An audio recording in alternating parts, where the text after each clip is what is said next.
Okay, so ladies and gentlemen, boys and girls, children of all ages, welcome to another Chatting with Chad. We got a very special guest, Kelli, Wonder Woman Walker, CPA, accountant, payroll extraordinaire, and we've got some fun things to talk about this evening, don't we?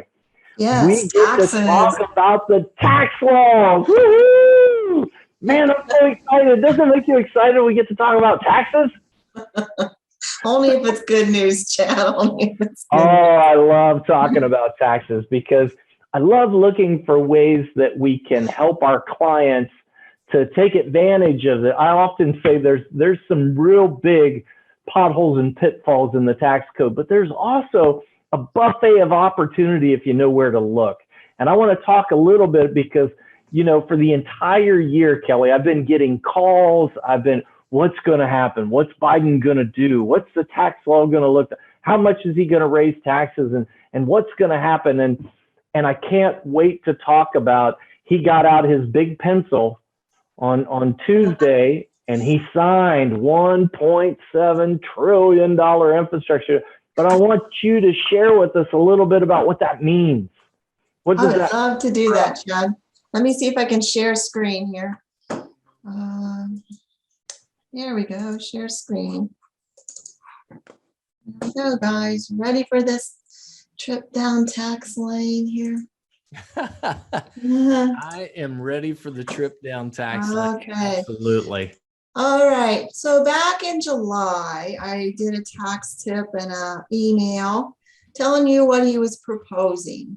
And he was proposing a lot of things. One of the first things he was proposing was elimination of the step up in basis. So what does that mean?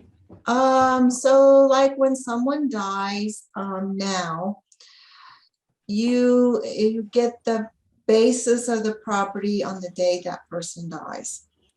So my grandpa bought their house for $3,000. Correct. So when he passed away, the house was worth about $100,000. Correct. And my parents and my aunts and uncles, they didn't pay any taxes on that. But under the proposed code, they would have had to pay like 90 some $1,000s in capital gains tax, or not that much, but they'd had to pay taxes on that 90 some thousand of gains. There was some exceptions, but basically if you sold property in his proposed plan, you didn't get the step up in basis, which would have brought in a lot of money for him, but that didn't change. That was proposed. Okay, so that didn't happen. Change. Yeah, that would have brought in a lot of money because you get step up in basis in your stock accounts as well when someone passes away. Yes, that's steps correct, up to whatever it's worth. Yeah, very good point. So like when you're holding a bunch of stock and you die, you would not get the step up in basis. They'd get the original basis, but when your parent died, then you would get the step up. Very good point. Another thing he was proposing was expanding Social Security. Currently, the Social Security wage base is $142,800. He wanted to bump it up to $400,000. That would have generated a lot of income too, but that did not go through either. So no bump that up. Didn't get to either. So on the first $142,000 of income, people pay the Social Security tax. Yes. But on anything above that, they don't pay Social Security tax. We both know, we've had this conversation before offline, that Social Security's got some real issues. That's probably not a bad thing for him to raise that. Really? I think I'm in favor of that, but that didn't get through either. No. He also wanted to restore the marginal tax bracket of 39.6 for anybody making over 400,000. Then you would be subject to this tax bracket of 39.6, or almost $40,000 for federal income taxes. He also, if you were lucky enough to be a household making over $1 million, he wanted to make your capital gains be subject to the 39.6 tax rate and then make it retroactive. Luckily, marginal tax rate of 39.6 did not change either, and the increase in the capital gains rate did not happen either. So those interesting. What was proposed and what actually happened is pretty different. It's You know, important to which know is that. always the case. It's funny because I get calls throughout the year. I get calls. Oh my gosh, what's going to happen here? Did you hear what they're proposing? Did you hear what they're proposing? And there were some other things in there because even what they were proposing, you know, the hearsay and here's what I heard, and that starts to snowball. And I Yeah, think it's kind of funny because all year long I've said, let's wait until November, December and see what actually passes. So there's a lot of things they wanted to change, but it doesn't look like they got a lot of the big stuff that was very controversial, like the capital gains rate and the step up in basis. Those were two huge ones. Another one was the state tax laws they wanted to change, but none of those made it through. no. So what actually did happen? All right, let's talk about it. Okay, first of all, we're gonna jump into the standard deduction and tax rates here.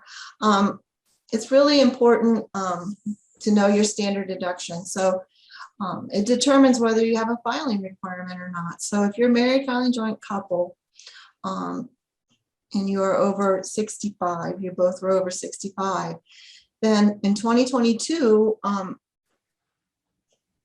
your filing requirement would be 28,700, which would be your married filing joint standard deduction, plus you get 1,400 per person for being over 65. So you would not have a filing requirement until you got to 28,700. Another thing that's important to remember, suppose you have income tax of $100,000 off of that, just a normal couple, not a over 65 couple. So you have $100,000 of income. Your standard deduction is 25,900. Then you would only pay tax on the $74,100. So when you're figuring out your taxable income, it's important to know your standard deduction. So yeah, with the standard deduction, that's the money that, you know, we used to have a much lower amount for the standard deduction. So people were more inclined to itemize their tax returns. Correct. But now with such a high standard deduction, it eliminated a lot of those itemized returns, which actually makes it a little bit easier for people when they're understanding their taxes. But so if you're over 65, we have a lot of clients that are over, a lot of clients that are under, but if you're over 65, you're in retirement, the first $28,800, $700, $28,800 that you make, you don't pay any taxes on that money. So what you're saying is if your total income doesn't add up to 28,700, you don't even have to file a tax return. And that's very important, and we'll find that out here in a minute. Other things to know, for 21 and 22, there's still no personal exemptions. Also, they've been talking about, so when they increased the standard deduction, which was several years ago, they also put into play, they capitalized the amount of money that you could take for state and local tax deductions, which includes your real estate taxes, your state taxes, and your like school district or city or local taxes. They capped that salt tax, right? Yeah, I kept seeing a lot of headlines about the salt tax. And they capped it, which really hurt a lot of my doctor clients because they would have a lot of state taxes, and they capped it at 10, so that most of them, some of them had to do standard deduction because they could no longer itemize. So that variable's still in play. That cap is still out there. You hear a lot about that, Kelly, with California and New York, because their state taxes are so high, and then they can't use that to write it off against the federal taxes. But you know, so that's still in play. That might change. We don't know yet, but that's a good thing. So in 2020 tax filing season, you were allowed, if you took the standard, you were still allowed to take $300 as charity deduction. In 2021, when we file your taxes this year, if you're a married couple, you get to take $600 or $300 a piece if you had the charity, obviously. So that's a big deal, because there's a lot of people that will do some gifting to their churches at the end of the year that they may not have enough deductions. They just use the standard deduction, but they still get a credit to give money at church or to support some of the causes that they care deeply about. So that's a good good thing. Yeah. That's an increase from last year, so that's great.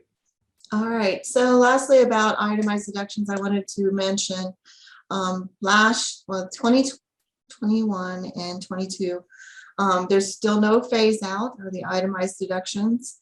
That's really nice. And also you can take charity. Used to be just 60% of your AGI. You can take a charity deduction now for 100% of your AGI. Oh, hold on. I knew that'd make you happy. Oh, You like hold on that, a don't second. you? Hold on a second. So somebody that has earned income, or they have income on their tax return, they have the ability to do a charitable deduction of 100% of what they earned and pay zero taxes. Yep. Holy mackerel.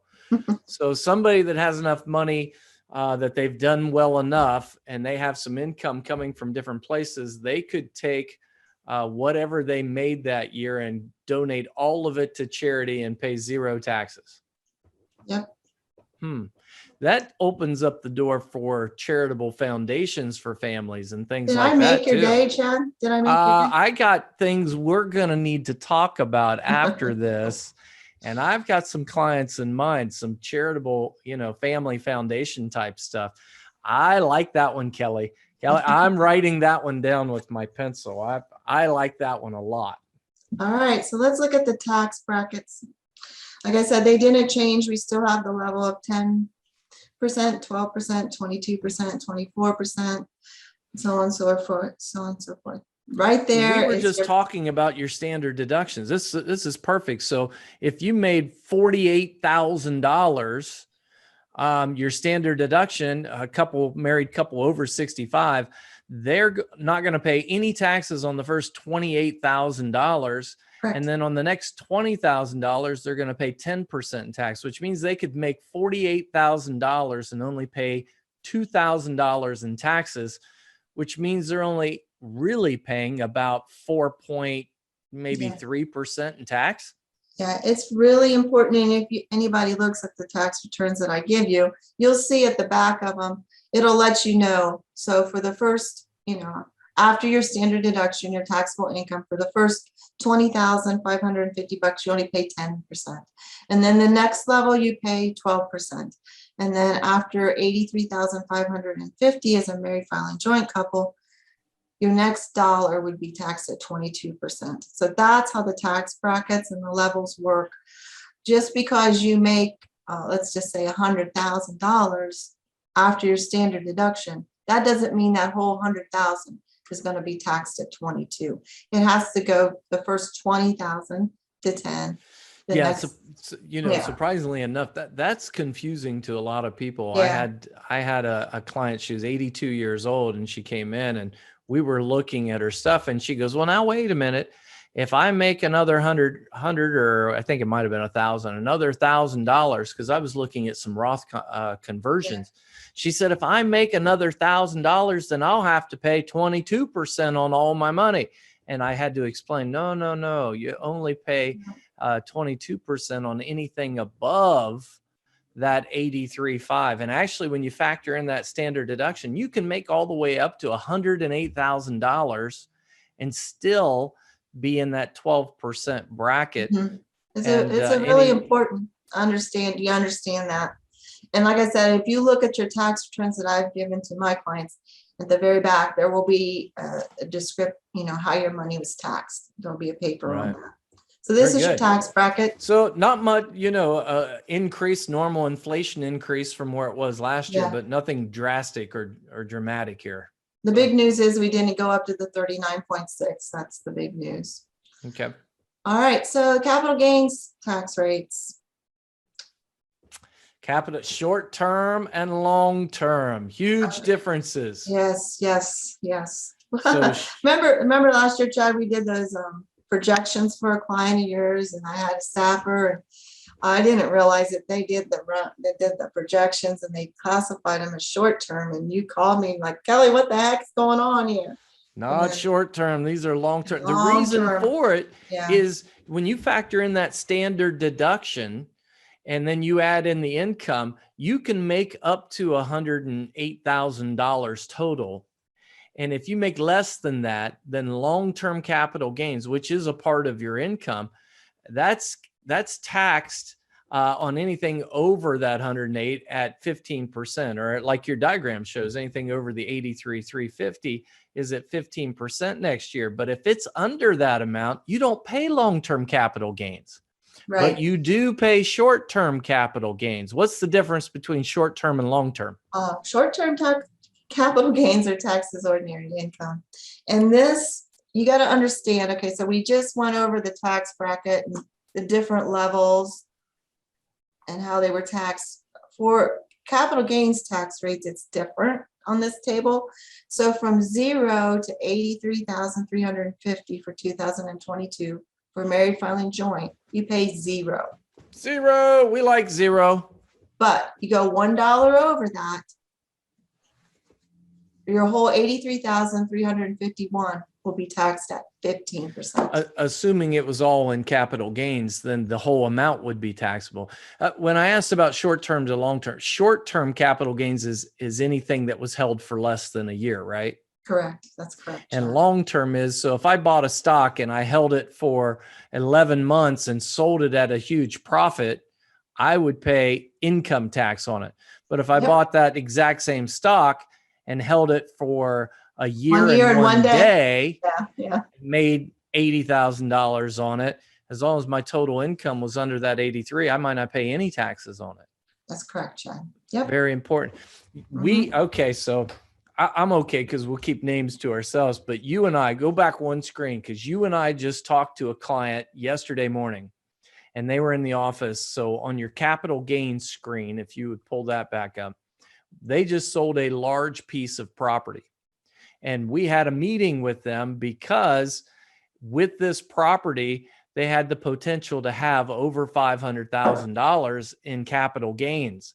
And one of the things we talked about is, hey, we need to keep it under that 500 threshold, because it's not just 5% more, it's 5% more on the whole 500,000 in gains. Yes. Plus, don't forget, Obama left us with a Medicare surtax of an extra 3.8%. So when you get up into that bracket, it's not 20%. In reality, it's 23.8.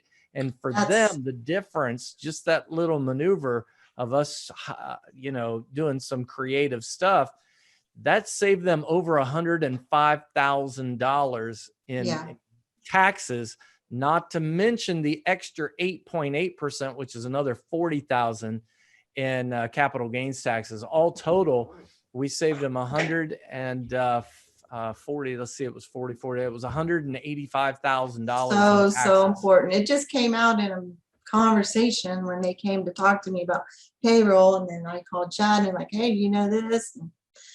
Yeah, boom. I mean, that's a great conversation. Yeah. I love it when we can have a conversation, then bring the clients in and say, hey, we just figured out a way to save you $180,000 on taxes. It's just really important to do tax planning now. You can't do tax planning in January and February.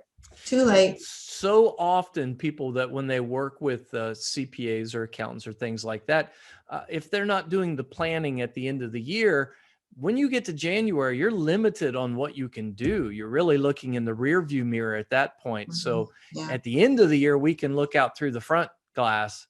In January, everything is in the rear view. And when it's in the rear view, we can't help like we can now. So let's talk about, I got my big pencil here. So what was it that Uncle Joe signed? What is it that he's trying to do? And how's he going to pay for it? So how will they pay for the $1.75 trillion infrastructure bill? He said it, I've heard him say it a lot.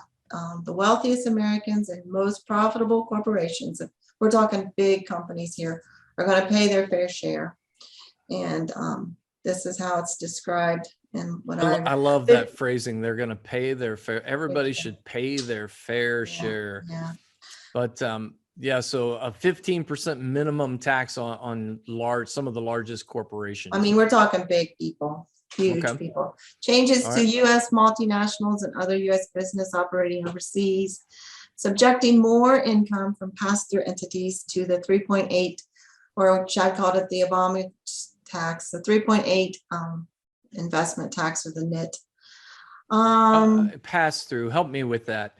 So when you talk Okay, so about those would pass-through be- entities, is that like S corps or Yes. Mhm. rentals?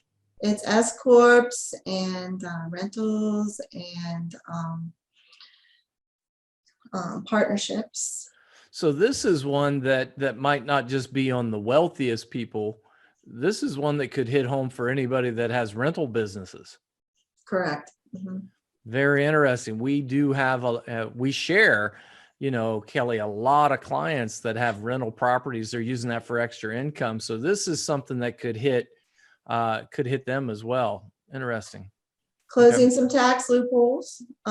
So there, the tax code is like 75,000 pages. I don't know how many pages. If you like 75. to read and you want to get to sleep in a hurry, is my thought, you probably enjoy reading the case laws and stuff. No. Yeah, I can't. I Anyways, don't know who does. there's people that do study that and they know the tax loopholes. They're hoping to close some. For instance, you've probably heard the story of Warren Buffett. He pays less tax than his tax secretary does, just because he knows the loopholes. Yeah, because with the corporations that he has and how he does things. Yeah, that's very interesting. I think a good book is about 250 pages, and if you want to read the tax code, it's 75,000. No. That's interesting. Yeah. All right. So another thing they're going to do is charging a 1% excise tax on stock buybacks of publicly held companies. Oh my gosh, that's a big one.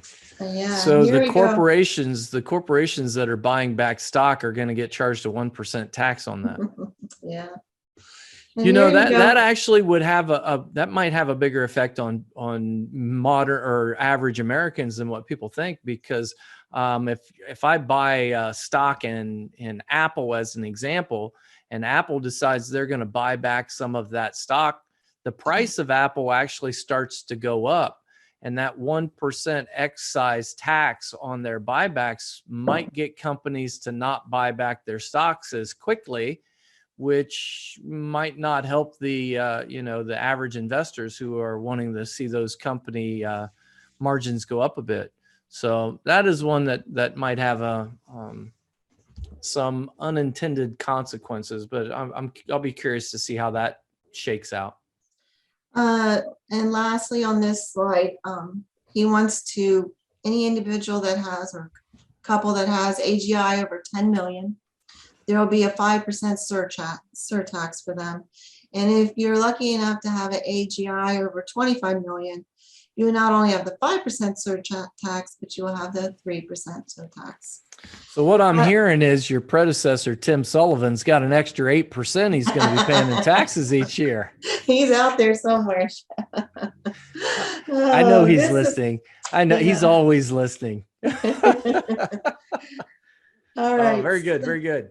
All right. So this is only supposed to apply to the top 0.02%. Right. This is to help us bring down the deficit. I don't know if any of you have ever seen the deficit calculator or clock. Oh my God. I can share it here. I got it. I got it. Okay.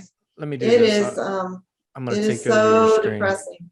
I don't think I've So seen it for years. here's what I love. This is how they're going to pay for the 1.7 trillion in extra spending. And right up here in the top left corner, U.S. national debt, 28, almost 29 trillion with a T, Kelly, trillion dollars, and we're about to add 1.7 to it. And they're look saying, at the revenue on the other side there, Chad. Oh yeah. Yeah, 4 trillion in revenue, and we got 28 trillion in debt. What company can operate like that?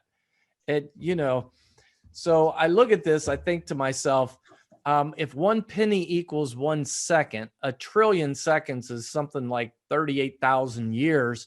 We're like over 100,000 years in debt. How in the heck are we going to pay for this?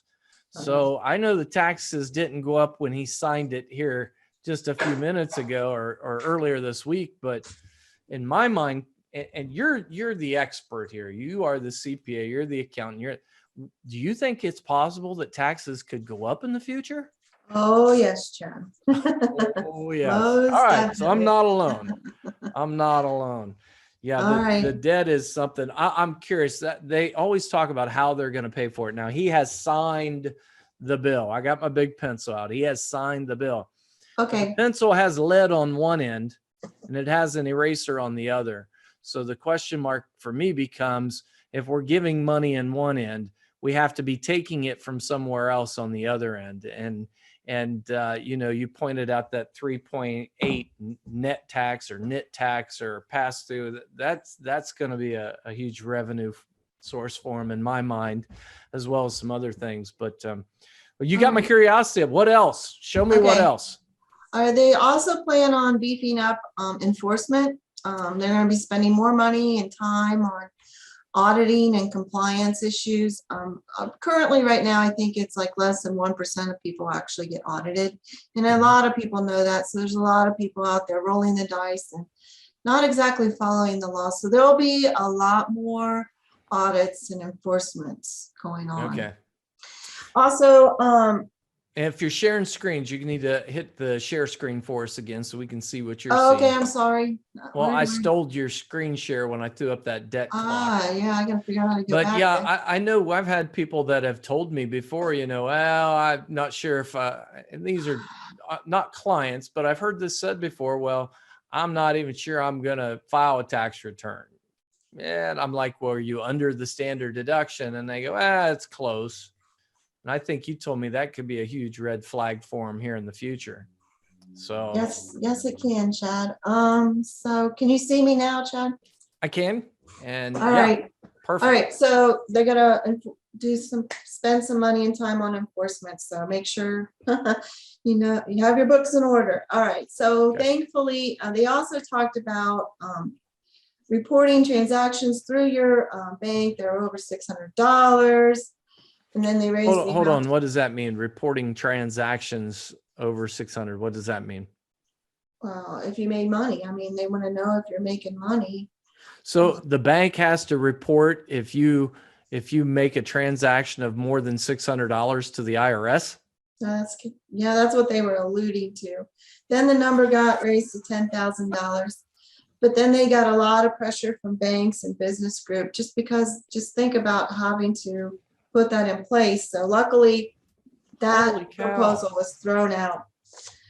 Kelli, All right. I believe we have shared clients that still haven't got their tax refund money. How in the heck could they keep track of every transaction at a bank over $600? That's just insane. They're trying to think of a way to make money, Chad. That's what they're trying. Oh my gosh. So then companies or banks that have to try to implement these Yeah. I'm going to bite my tongue, these ridiculous rules. Well, what happens then? Well, it's going to cost them a lot more. What will they do? Well, they'll just pass that along to us, the people that use the banks. So I'm glad they didn't get that through. Yeah, me too. Okay, so now they're talking about charging you a penalty if you fail to file. $10,000. $10,000. That's crazy. So some of the folks I just talked about said, I'm not going to file. They have an opportunity. They might get to pay a $10,000 penalty for not filing. You better make sure you don't have that 28,000. You better make sure you don't have a filing requirement. All right, so now let's talk about the IRMA. The IRMA. What's the IRMA? It's the income-related monthly adjustment to your Medicare Part D. So if you get Medicare Part B and Part D. Yeah. So here's example for married filing joint and what you paid in current year 2021 and what you will pay in 2022. And it's based on income, like the 2022 is based on your income tax return for 2020. So you can see here last year you paid $148.50 per person, and now it's $170.10. There's my eraser. Yeah, I'm with you. I just figured out where they're going to where they're erasing some stuff at. Yeah. So your Medicare Part B, everybody knows this that gets Medicare. And as you know, we've got over 500 clients with Medicare that we're doing Medicare for. Jonathan's handling their Medicare. Your Part B, it comes out of your Social Security check for Medicare Part B before you even get it. And right now it's $148.50. Yeah. Next year it goes to 170 according to your screen here, which is a 14.5% increase. I love it. Somebody said to me the other day, Uncle Joe's giving me a raise on my Social Security. Well, if he's writing you more money with one end of the pencil, he's erasing your benefits on the other. So he gave you an increase in Social Security and then increased your Part B Medicare as well with the same Yes. stroke by close to 15%. And if your And- income is Yeah. over 182,000, that means that you get to pay a little extra. Yeah, 40% extra there, John. So you get to pay 238. That is what we call a hidden tax. Yep. So that might not have been on your screen a minute ago, but yeah, that's super important. So that's good to know. It has gone up a little bit. Ooh, electric vehicles. Yeah. So here's an opportunity if you're thinking of purchasing an electronic vehicle. There's a $7,500 tax credit out there for you. If you want to know more details on that, I would love to talk to you about it. You have to be careful though. Certain vehicles aren't eligible and there is a possibility you may not be able to take full advantage of your credit. So if you're thinking about getting an electric car, call Kelly. She might find you $7,500 you wouldn't have known about. I got it. Check. Big check. Got it. All right, got it. All right, couple miscellaneous things here. The annual gift exclusion for 2022 is going up to 16,000. I think we talked about Last that previously. Yeah. Last week. Yeah. Talking to a client about it last week. I had a client called me and said, Chad, I want to give some money to my kids. How much can I give them? And married couples, this is a annual gift tax exclusion per person. I said, who do you want to give the money to? And they said, I want to give it to my daughter. And I said, okay, I know the family very well. I said, well, you can, and right now it's 15,000. Next year it'll be 16. Yeah. I said, well, you can give her 15,000. Your wife can give her 15,000. Then you can give your son-in-law 15,000. Your wife can give the son-in-law 15,000. You can gift the couple $60,000 and not have to worry about that counting against your estate tax exclusion. And he said, wow, I didn't realize I could give them that much. And I said, well, they have 2 kids too. You could do the same thing with the 2 kids. In theory, you could gift them $120,000 out of your estate and not have it count against your gift tax exclusion. And now that number is going up for next year. So that's good to know. And there's some neat opportunities there for folks. Yeah. Yes, sir. The basic exclusion for descendants who die in 2022 will be 12,060,000. This was another one of those big ones they were talking a lot about, Kelly. They were talking, Yeah. they were going to cut this down to Yeah. 3 million. It's actually going up. 3.5 million. Just imagine how many estates that would have taken in, going from, 12 million to 3.5. Well, and the way that works, because maybe some of the people that are watching don't understand, but so if you have an estate that is over 12, this is per person. The exclusion is per person right now. So in 2022, you could have an estate worth $24 million and you can pass that to the kids and not have to pay any estate taxes. But anything over that threshold, Uncle Sam takes 40% of it. So this is another one I'm a little bit excited about because I talk about this and wrote papers on this. When they pass this, they put a sunset on it. And that's a fancy word in Congress that says it falls off the books in 2024 and reverts back to where it was, which is a little over 5 million per person. So somebody that has an estate that says worth 25 or 30 million, it might make sense to do some planning now, use your gift tax or your estate exclusion amount and get 24 million out of your estate now, because in just a couple years, that's going to cut in half. And if you think about, or actually more than half, but if you go from 24 million to 11, there's $13 million that would be subject to a 40% tax when you pass away. So do the math on that. It's not a small number. If your estate is over 24, 25 million, it might make a lot of sense for you to come in and sit down and talk with Kelly and I, because there's some neat things that you can do to try to give Uncle Sam as little as possible. Correct. Yeah. Something else that's going on right now, families are getting like $250 per child for children between the ages of 6 and 17, and under 6 and under, I think they're getting $300 a person. They're getting monthly payments per child into their checking account, just like refunds. They're basically advanced child tax credit payments. That's what they are, advanced child tax credit payments. Yeah. You know what I'm gonna. Yeah, don't go there, Chad. Come on. So, no, running out of Come time, on. Chad. We're running out of time, Chad. So, We're paying people to have children. okay. Right now, that's not going to happen in 2022. There's a bill that's currently in Congress. They're debating on it. It all depends on what Congress does. It's not part of the infrastructure bill. So we'll keep our eyes on that and let you know how it goes. Also, at the current, you currently get $3,000 per child. And it'll revert back to 2,000 next year unless they decide to extend that as well. So we'll keep our eyes on that and let you know what happens. Okay. Unemployment last year up to 10,200 was not taxable. Sorry, but unemployment will be taxable in 2021. 2021, if you're on unemployment, you are paying taxes. Got it. That might cause you to have a tax liability too. Things you'll need, I will need from you in order to prepare your taxes.